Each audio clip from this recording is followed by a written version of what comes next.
President Trump's inauguration is getting closer and closer, and today it's the big day. In fact, after 4 years of the Biden administration, today, January the 20th, 2025, Trump will be sworn in at 12 p.m. Eastern Time, Washington time. Furthermore, we will also talk about the Gaza ceasefire which took place yesterday and the reason why the right wing has been winning in politics lately. Before we start with this 10th episode of the show, I invite you to subscribe and leave a like. With this being said, welcome on the 80 Show once again. Yesterday, the ceasefire between Israel and Hamas finally took place. This ceasefire arrives after more than 1 year of destruction and war.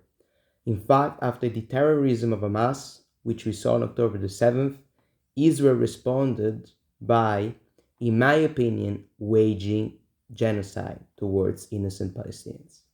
I am perceptive enough to understand that yes, Hamas on October the 7th did acts of terror, and that was absolutely not disgraceful, and that was terrorism. However, Israel has been waging genocide towards the Palestinians since then. In fact, after 15 months of Israel's war, 60% of buildings in Gaza have been destroyed. At least 46,600 people, with over half being women and children, have been killed, and 1.9 million people have been displaced. This is, guys, truly a tragedy which very few talk about. Because I hear people debating about whether Israel was right or Hamas was right and all those things. I hear people talking about let's go Israel, let's go Palestine, but nobody wants to talk about peace.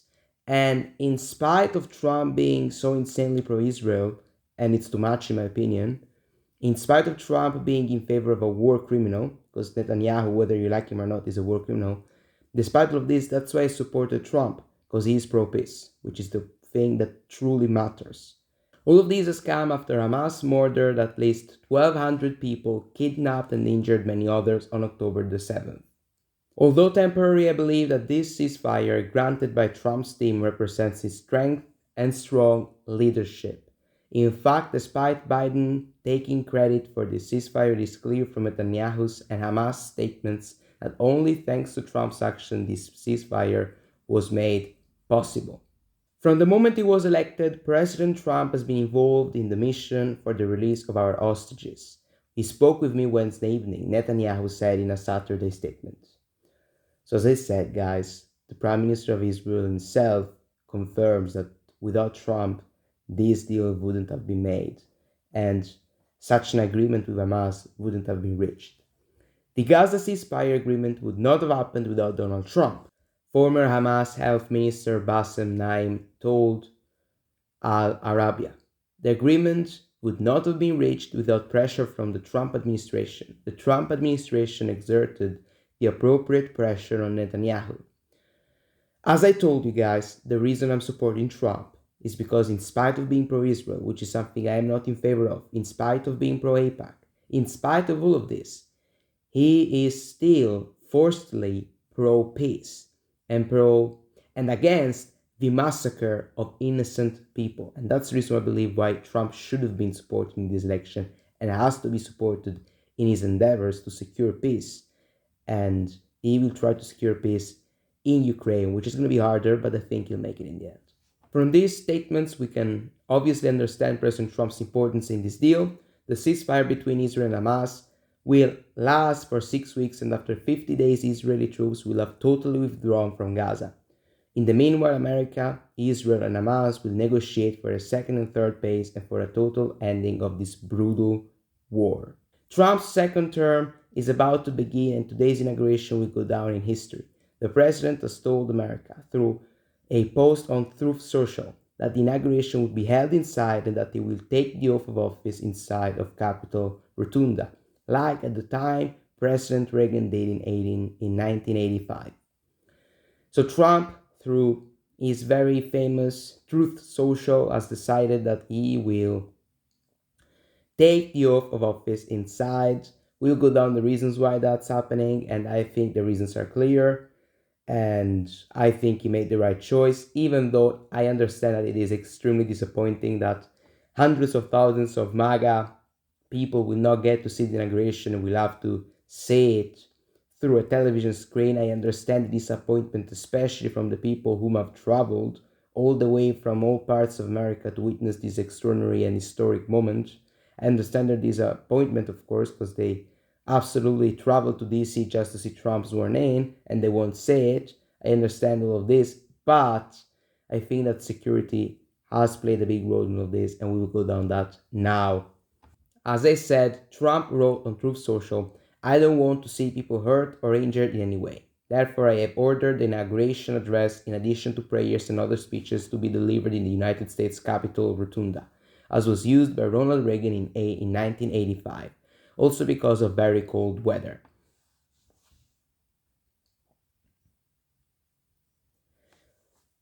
So, as always, liberals have gone crazy about this and have been saying that Trump is afraid of the cold and that he's a coward.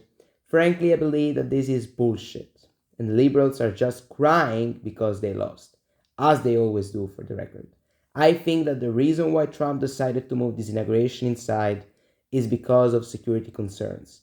As you all know, President Trump last year survived two assassination attempts, one in Butler, Pennsylvania, and one in Palm Beach, Florida, and therefore I believe he wants to avoid a potential assassination.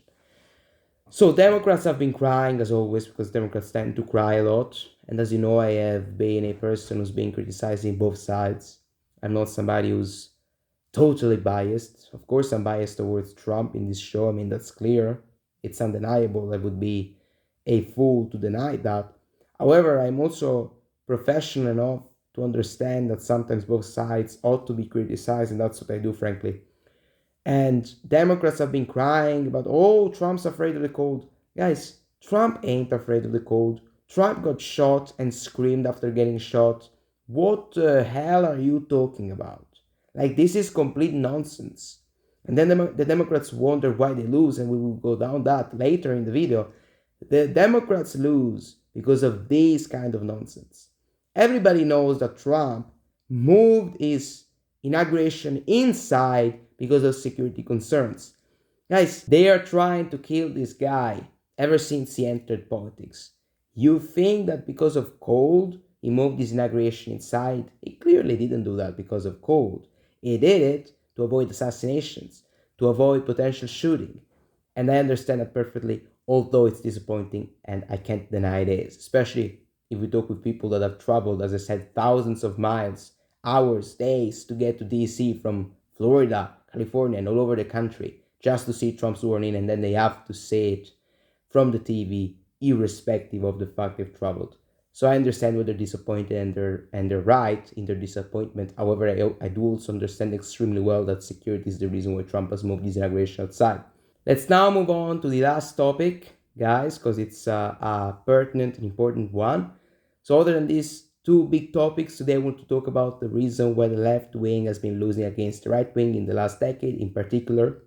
As a person who's not right wing or left wing, and therefore is politically homeless, I do understand why the left wing has been losing. To quickly summarize, guys, I think that this is the perfect picture. As you can see, this is a meme which Elon Musk has been posting all over again. We see that the left has been going further left ever since the 2000s, probably.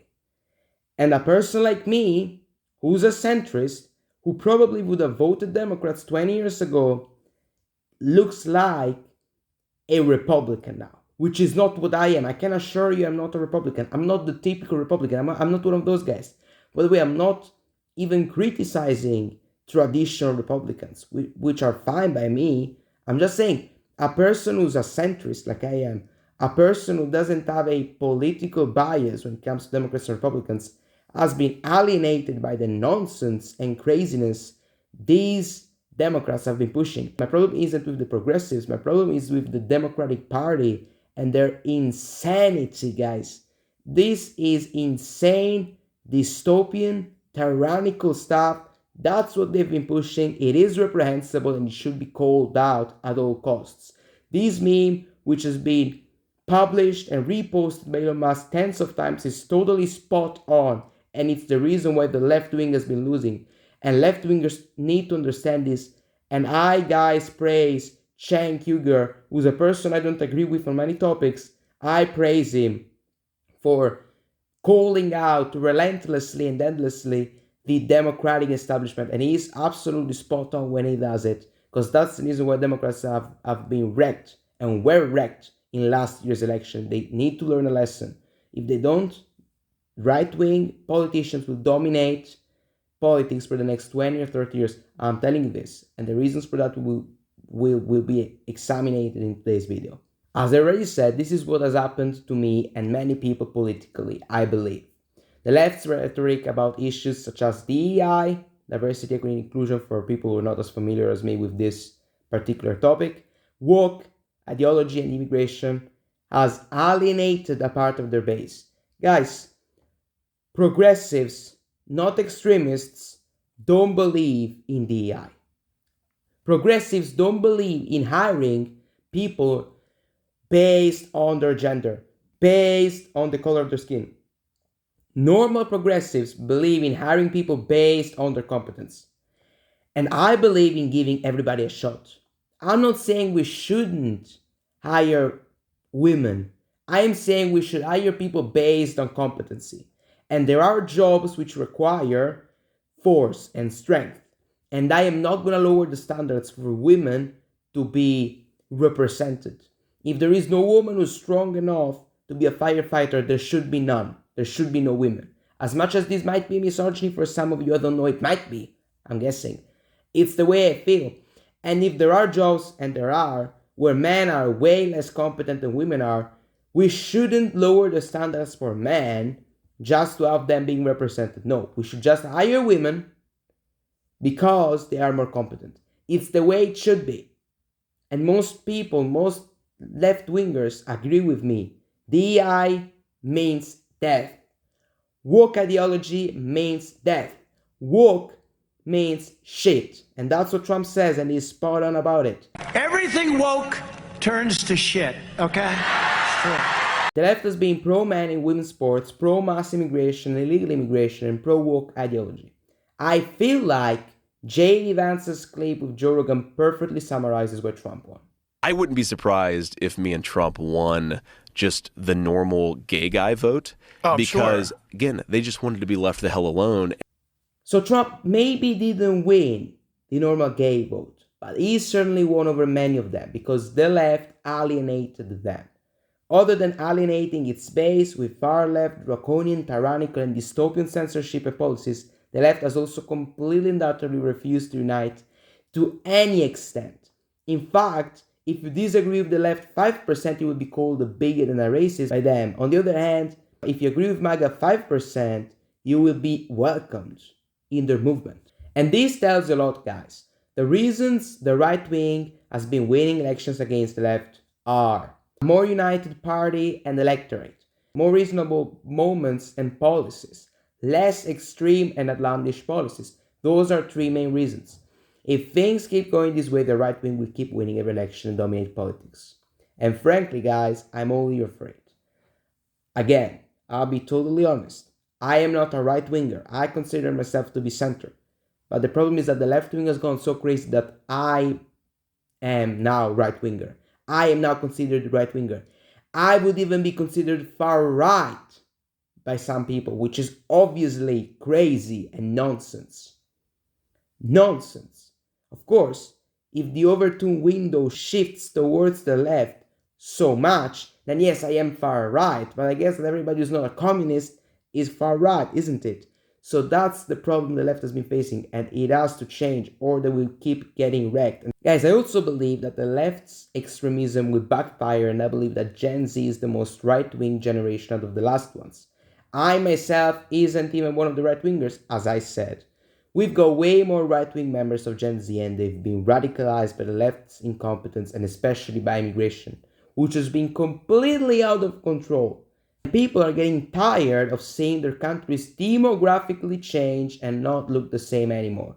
So to sum up, my piece of advice for the left is to unite and to stop pursuing radical policies such as LGBTQ propaganda in schools, censorship, and men and women's sports.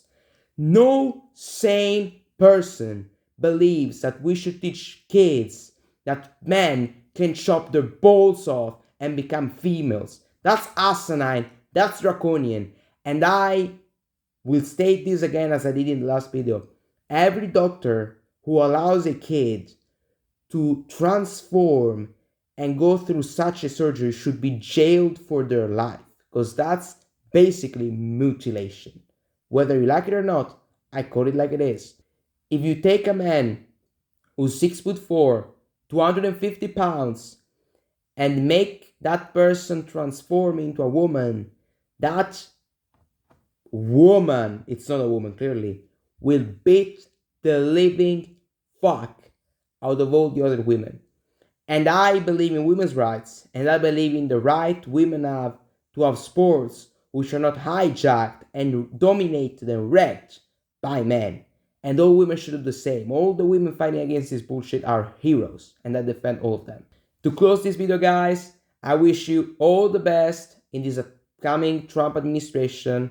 See you in the next few days for new, exclusive, and extraordinary videos.